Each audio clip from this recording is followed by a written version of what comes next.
So there's more to controlling moisture and mold. Obviously, we always say a house needs a good hat and a good set of pair of boots. Okay, that's one of the keys to building a good home. It doesn't matter what it's made out of, straw bales or 2x4s or SIPs. One of the keys is to have good overhang, a good hat, and a good pair of boots. You want a foundation that raises that first floor up off the ground. There's a lot to it. Good drainage is absolutely important. It's important for grading. Good drainage. If you're applying synthetic stucco, there have been a lot of problems with the synthetic stuccos, multi-million-dollar lawsuits that occurred in the last 15 years because synthetic stucco was not applied correctly. Unfortunately, I think the manufacturers are taking the heat when a lot of the problems were in application, how the material was applied. My thing on construction, when I get with a homeowner and they're trying to figure a grade, you can always bring in a little dirt, but you can't take the whole neighborhood down. Yeah, that's true. All right, we want to seal the foundations, install French drains. I think I've got some pictures of a French drain. Everybody know what a French drain is? No? A French drain is a drain that's placed at the base of the foundation. So if you have a basement wall, it's basically a porous, rigid PVC pipe or tile, and it's placed along the base of the foundation, and it goes around the entire perimeter of the foundation. So any moisture that drips down, that infiltrates down, actually flows into the pores in that pipe, and then it flows out by gravity. Usually you daylight that perimeter drainage system, and so the pipe, it's a porous pipe, goes around the perimeter of the foundation, and it's usually set in crushed rock to increase the porosity, and some kind of filter cloth is used as well to keep soil and sediment from clogging up the holes. And its purpose is to keep moisture from building up around the base of the foundation. And if you don't do it, moisture can leak through the walls and also go underneath the foundation and leak up through the floor. So it's a very common practice.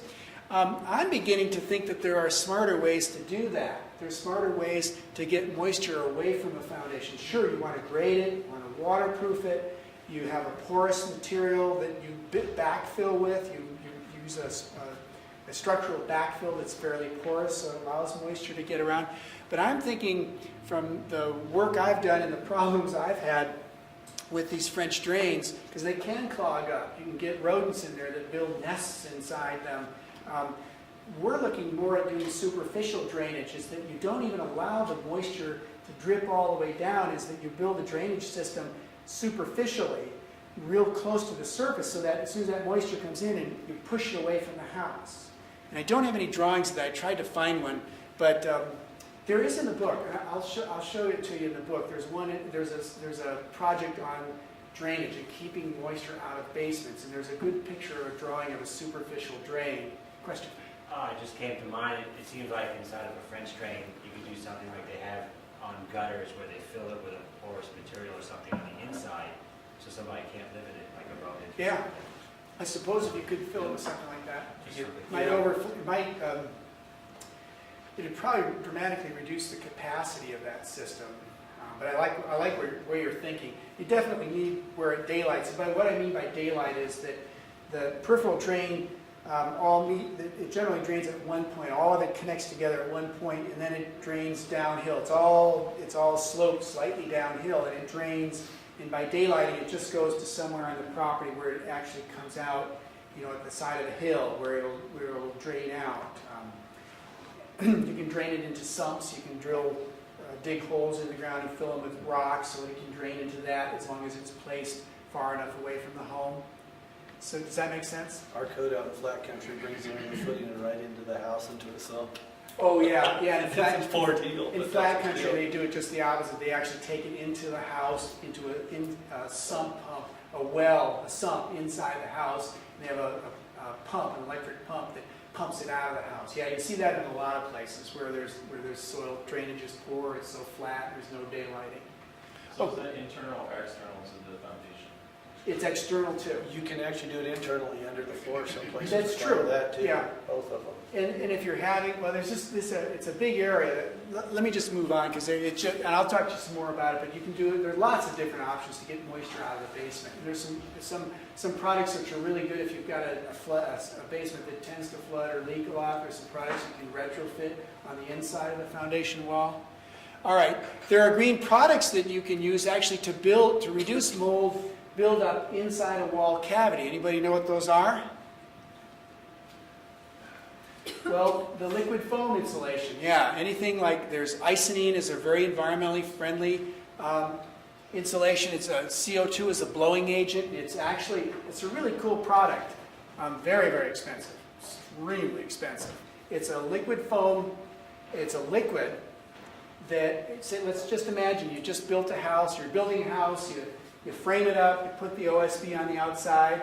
What you do is you come through with a little spray nozzle and you spray the stud cavities, and it goes on like the thickness of a paint, and then it expands to about 100 times its volume. It just whoosh, forms this foam. And all of these products, these blown-in insulation products, one of the advantages of all these products is that they not only insulate, but they also act as an air barrier. They prevent air from penetrating your wall. Unlike, if you've ever seen fiberglass insulation in a wall, it's really hard to make a complete seal because you cut it and you stick it in that stud cavity, and if it's not put in right, you've got room around the edges, there's room for air to flow. So the nice thing is this, you fill those wall cavities with this foam. Okay? And it looks very much like this. Now, I've got some pictures here, but it looks very much like this. You totally fill that wall cavity with foam so you don't have air penetrating that wall. It's really hard for air to move through that wall. Okay? So that's one product. There are a number of products that all prevent infiltration and exfiltration, movement of air into and out of a house through the wall. Okay? So those products, by blocking airflow, block moisture flow, movement of moisture, which reduces the mold, or eliminates the mold problem. There's a CO2 blown polyurethane product called Selection. There's a bio-based foam, and this is a neat product. It's made out of soybean extract, and oil from soybean. It's a really neat product. I love these products. The only problem is, my experience is they're 4 times more expensive than standard insulation. Now, you're getting more for your money too. You're getting a sealed wall cavity, but it's very expensive. I had a client in Northern California who was retrofitting a historic home, and she wanted to see, there was no insulation at all on these walls. And we priced out cellulose, wet blown cellulose versus Icynene, and it was, $6,000 or $8,000 for the cellulose, and it was $22,000 for the Icynene. So it's a great product. It will cost you, but you do benefit. It is you're not exactly comparing apples and oranges.